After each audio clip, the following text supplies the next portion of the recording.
Hello friends, today we are going to discuss about the Hesketh V1000 is a distinctive motorcycle that carries a deep connection to British engineering ambition. First conceived in the early 1980s, it was meant to revive the struggling British motorcycle industry. Created under the guidance of Lord Hesketh, known for his involvement in Formula One, the V1000 was intended as a luxurious and high-performance machine, showcasing both style and mechanical innovation. Despite its grand intentions, the motorcycle's history is as much a story of challenges as it is of craftsmanship. At its core, the Hesketh V1000 is powered by a 992 cubic centimeters air-cooled 90-degree V-twin engine. Developed in collaboration with Westlake Engineering, this engine featured dual overhead cams and 4 valves per cylinder, allowing for impressive breathing and combustion efficiency. It produced around 86 horsepower at 6,800 rpm and approximately 78 lb-ft of torque at 5,400 rpm. While these figures weren't revolutionary by global standards, they represented a serious effort to produce a modern, competitive engine in the UK. Mated to a 5-speed gearbox, the engine's output was transferred to the rear wheel via a traditional chain drive. The bike's frame was a steel duplex cradle design, constructed using Reynolds 531 tubing, a material often used in high-end bicycle frames. This provided a balance of strength and weight, and the engine itself was used as a stressed member of the chassis, a technique often seen in performance motorcycles to increase rigidity. The V1000 featured high-quality suspension components for its time, including Marzocchi telescopic front forks and twin shock absorbers at the rear. Braking duties were handled by Brembo disc brakes, with twin discs at the front and a single disc at the rear, giving it capable stopping power for its class. Weighing in at around 240 kilograms dry, the V1000 was not a lightweight machine.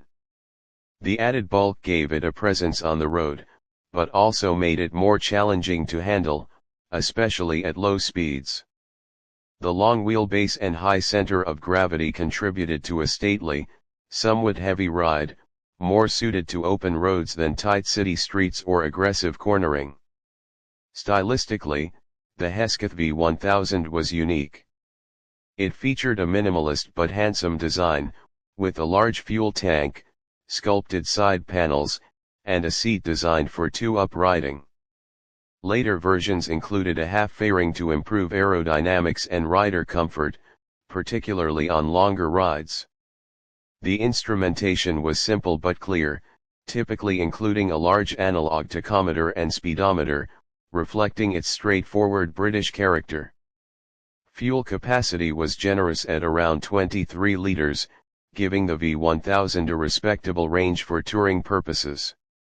It averaged about 40 miles per gallon, though real-world numbers varied depending on riding style and conditions. The engine delivered strong mid-range performance, making it a good companion for long stretches of highway, but the overall refinement and power delivery were not as smooth as some Japanese or European counterparts at the time.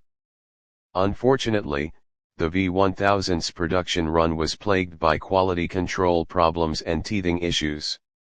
One common complaint involved poor cooling for the rear cylinder, leading to reliability concerns.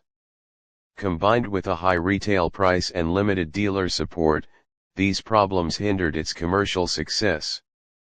Only about 139 units of the original V1000 were ever built before the company went into receivership. Lord Hesketh attempted a revival with a new version known as the Vampire, which featured a full touring fairing and other refinements, but this model also struggled due to many of the same issues. Production was extremely limited before it, too, was discontinued. Despite these setbacks, the Hesketh V1000 has earned a cult following among collectors and enthusiasts.